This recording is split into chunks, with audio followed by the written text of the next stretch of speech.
कोई एक इंसान दिखाई दे रहा है जिसने ये फ्लैग लिया हुआ है और सिर के ऊपर ना आर्मी की कैप पहनी हुई है। शायद ये हमारा कोई जवान है, इनसे जा कर के पूछते हैं कहीं इनको कोई मदद की ज़रूरत तो नहीं है। तो चलिए भाई इनके पास जा कर के पूछ लेते हैं आखिरकार ये है कौन। एक्सक्यूज़ मी, एक्सक्यूज़ मी, आपसे बात कर सकती हूँ मैं? मुझे लग रहा है शायद आप हमारे देश के जवान हैं, इंडियन आर्मी की कैप लगाई हुई है। मैं मतलब कश्मीर से कन्याकुमारी तक पैदल यात्रा कर रहा हूँ। मैं एक मोटो लेके चल रहा हूँ, बेटी बचाओ बेटी पढ़ाओ। अपने देश के लिए इंडियन आर्मी में जाना चाहता था। मुझे अच्छे लोग भी मिलते हैं जो मतलब मेरा सपोर्ट भी करते हैं, मुझे ऐसे लोग भी मिलते हैं जो मतलब गंदे कमेंट भी मारते हैं। मैं अपने देश के लिए कुछ करना चाहता था और आगे भी मैं अपने देश के लिए कुछ ना कुछ करूँगा। लोग रोजी रोटी पैसे के लिए काम करते हैं, लेकिन ये इंसान सुकून के लिए काम कर रहा है। कश्मीर से लेकर के यहाँ तक पहुँचने में कितना समय लगा?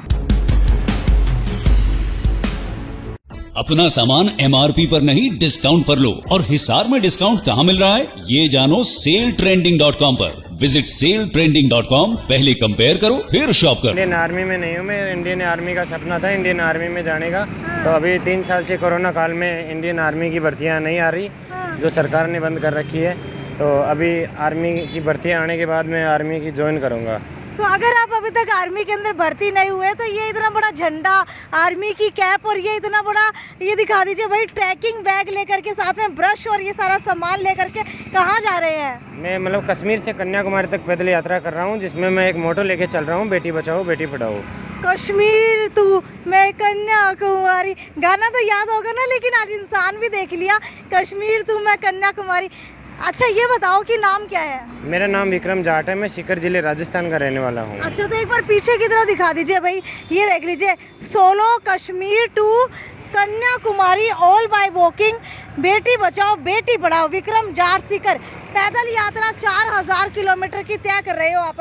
अच्छा ये बताओ, ये पूरा का पूरा सामान एक बार दिखा देती हूँ। ये देख लीजिए, नीचे जो है ये एक मैट लिया हुआ है, उसके पीछे एक ये ट्रैकिंग बैग है, ऊपर झंडा डाला हुआ है। लगभग कितना वजन होगा इसमें?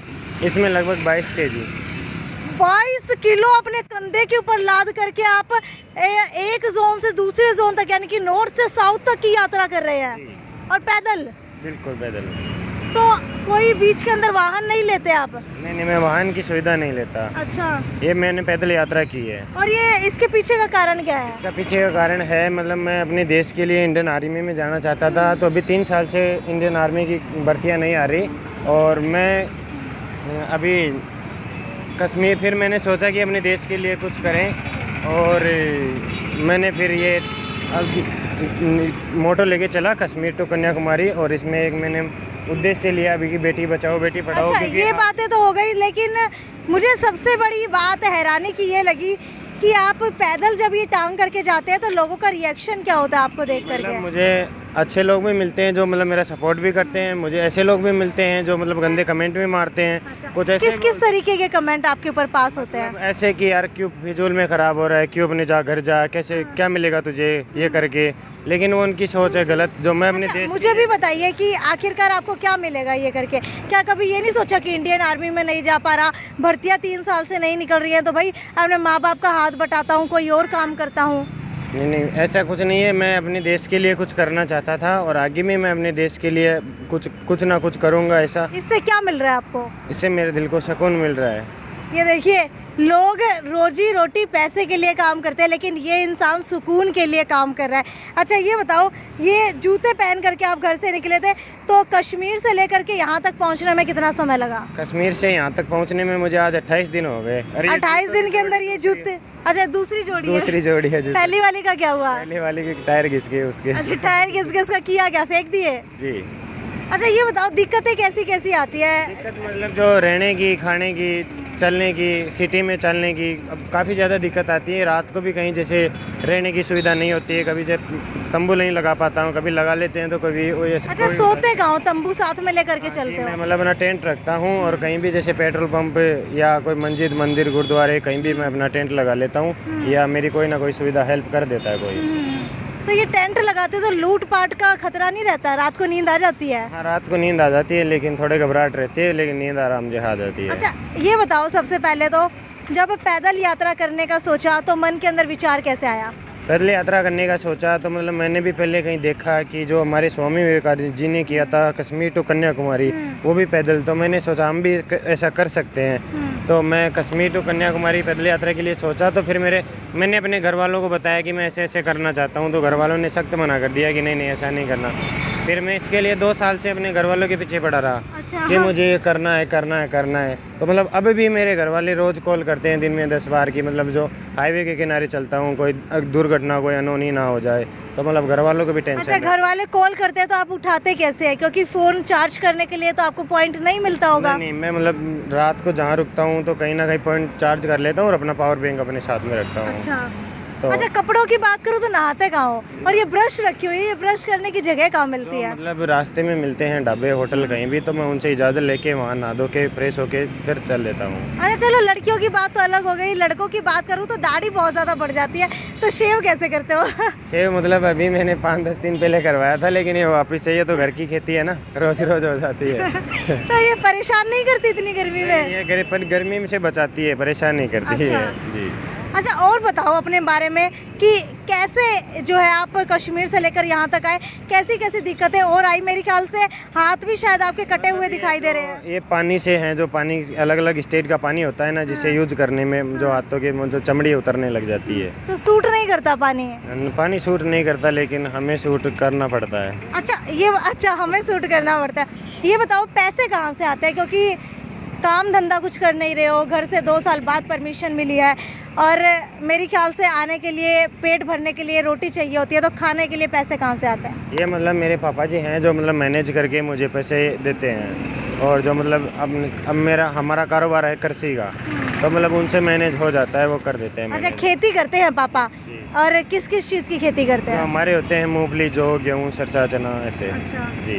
तो इन चीज़ों की खेती करते हैं। तो अच्छा ये बताइए, ये थकते नहीं हो आप कभी? कमर दर्द नहीं होती? नहीं, जो रोज रोज की आदत हो जाती है। फिर जब शुरू में मैं चला था कश्मीर से, तो मेरे को 10 दिन थकान हुई थी, पैरों में छाले भी हो गए थे। हाँ। लेकिन अभी ऐसा कुछ भी नहीं है, मेरे जो आदत हो गई, मैं इस बैग के बिना चल नहीं सकता। अच्छा। तो बैग को रख के मैं कहीं घूमने के लिए चलता हूँ, तो मतलब ऐसे लगता है कि हम कुछ ही नहीं कर रहे। हिसार की बात करूँ, आप कश्मीर से लेकर के हरियाणा के हिसार ज़िले में आप पहुँचे हैं, और टेम्परेचर की लगभग बात करें तो 47.5 डिग्री टेम्परेचर हिसार का है। तो इतनी गर्मी के अंदर पानी कहाँ से मिलता है? क्योंकि थोड़ी थोड़ी देर में प्यास लगती है। मतलब जो सिटी एरिया होता है उसमें तो जगह जगह जो प्याऊ फ्रीज लगे होते हैं, और सिटी एरिया से मैं बाहर निकलने पर मैं अपनी पानी की बोतल खरीद लेता हूँ, और ख़त्म होते ही जब जहाँ पेट्रोल पंप पे और भर लेता हूँ। अच्छा जब घर पे बताया था तो मम्मी का रिएक्शन कैसा था? घर पे बताया था तो मम्मी का रिएक्शन था ऐसे आंखों को बड़ी करके कि नहीं जाना। और पापा ने क्या किया, बड़ी की या छोटी की? नहीं, पापा ने खेलट पड़ेंगे। अच्छा और भाई ने क्या कहा? भाई ने कहा जो इसके दिल में है उसे करने दो। अच्छा फिर माने कैसे, क्या किया आपने ऐसा? मैं मतलब 2 साल के लिए इसी चीज़ के लिए रट लगा के बैठा था, फिर लास्ट में मैंने ऐसे बोल दिया कि मुझे अब कुछ नहीं करना, मुझे सिर्फ कश्मीर से कन्याकुमारी दिखाई दे रहा है, मैं कुछ काम धंधा कुछ नहीं करूँगा। तो मतलब फिर घर वालों ने भी सोचा, मम्मी ने बोला पापा से कि चलो कोई ना, देखते हैं एक बार जाने दो। तो ये मुझे दिखाएंगे एक बार? ये देख लीजिए, इंडियन आर्मी की कैप है भाई। चाहे आर्मी के अंदर भर्ती हो या ना हो, लेकिन हमने देश के लिए जज्बा इनके मन के अंदर कायम है। अच्छा ये बताओ, आर्मी का सपना कब से संजोया हुआ था? आर्मी का सपना मेरे बचपन से ही था। बचपन से जी। और कभी सोचा था कि आर्मी के अंदर नहीं जाऊंगा तो क्या करूंगा? नहीं, आर्मी के अंदर नहीं जाऊंगा तो अपने देश के लिए सेवा करता रहूंगा। अच्छा ये बताइए, कश्मीर टू कन्याकुमारी कितने दिनों के अंदर लगभग पहुंच जाएंगे? मेरा 6 महीने का टारगेट था, जिसमें आज 28 दिन हो गए। अभी 5 महीने और 2 दिन का समय और बचा है मेरे पास कन्याकुमारी। यानी कि साउथ मतलब मेरे ख्याल से कश्मीर से लेकर के हरियाणा तक तो 28 दिन के अंदर तय हो गया। हरियाणा से लेकर कन्याकुमारी तक कितने दिन और लगेंगे? मेरे 5 महीने 2 महीने का टारगेट है, उसे मेरे 5 महीने 2 महीने में कंप्लीट करना है, कि मुझे घर वालों से मात्र 6 महीने की इजाज़त मिली है। तो इसके बाद क्या करेंगे आप? इसके बाद में मतलब फिर कोई अपने देश की नई सूचना देखूंगा कि अपने देश के लिए कुछ और क्या नया करना है। तब तक तो मुझे लगता है कि भाई सरकार भर्तियां निकाल देगी। उम्र कितनी हुई है आपकी? मेरी 23 है। 23 है, तो मेरे ख्याल से तो उम्र आपकी निकल गई है आर्मी के अंदर भर्ती होने की। अभी जो आर्मी की भर्ती है 1 साल बचा है, इसमें 24 तक जा सकते हैं, जीडी ट्रेड से देख सकते हैं। और अभी सरकार ने फैसला लिया है कि जो कोरोना काल में 3 साल निकाले हैं, उनके लिए 3 साल के समय आगे और दिया जाए उनको। तो हमारे व्यूवर्स को कुछ कहना चाहेंगे, मतलब हमारे दर्शकों को कुछ कहना चाहेंगे कि वो अपने देश के लिए कैसे सेवा कर सकते हैं? आपके दर्शकों में यही बोलना चाहूँगा कि जो हमारे दर्शक है कि आज हमारे देश में जो बेटियां हैं वो मतलब अपने आप को सुरक्षित महसूस नहीं करती है। जो मतलब कहीं भी रास्ते से गुजरो, किधर से भी गुजरो, कैसे भी कपड़ों पहनती है, तो मतलब लोग उन पे गंदी नज़र या गंदे कमेंट डालते हैं। तो मैं अपने देश के नौजवान युवाओं को ये संदेश देना चाहता हूँ कि ऐसा कुछ ना करे और अपने देश के लिए कुछ करने की सोचे। तो भाई ये है हमारे साथ, क्या नाम बताया आपने? विक्रम जाट है। तो आपको बता दो विक्रम जाट सीकर जो है हमारे साथ है, और भाई पैदल यात्रा करते हुए हम लोग जो है आगे की तरफ बढ़ते जा रहे हैं, और विक्रम जो है वो भी हमारे साथ साथ अब हो लिया है, क्योंकि अभी हम तो कश्मीर टू कन्याकुमारी जा नहीं सकते, लेकिन थोड़ा सा आनंद ले लेते हैं कि हिसार के अंदर पैदल चल करके कैसा लग रहा है। भाई एक नौजवान जिसने अपने दिल के अंदर, अपने दिमाग के अंदर बचपन से एक सपना संजो लिया कि अब वो इंडियन आर्मी में अगर भर्ती नहीं होगा तो अपने देश के लिए कुछ करेगा, और यही जज्बा है। पैरों के अंदर अभी भी छाले हो रहे हैं। पैरों के अंदर छाले होते हैं, लेकिन मैं एडजस्ट कर लेता हूँ। ये देख लीजिए कितने सारा ज़्यादा छाले, और हाथ के, एक बार हाथ दिखा दीजिए अपने, ये देख लीजिए हाथ एक बार दिखाना चाहूँगी, और ये देखिए इस तरीके से जो है बिल्कुल कट गए हैं हाथ, क्योंकि पानी सूट नहीं कर रहा। तो वीडियो को ज़्यादा से ज़्यादा शेयर कर दीजिए, क्योंकि ये तस्वीरें आपको दिखा रही हूँ solo Kashmir to Kanyakumari all by walking, बेटी बचाओ बेटी पढ़ाओ विक्रम जाट सीकर, जो कश्मीर से लेकर कन्याकुमारी तक अकेले निकल पड़े हैं, पीठ के ऊपर जो है बहुत भारी बैग लेकर के, साथ ही साथ जो है 22 किलो के बैग के साथ एक झंडा भी लिया हुआ है। तो इसी के साथ ये वीडियो यहीं पर समाप्त करते हैं। आगे भी आपको इसी तरीके से आपके शहर की जुड़ी हुई वीडियोस दिखाते रहेंगे, और वीडियो के लेकर के आपकी क्या राय है वो नीचे कमेंट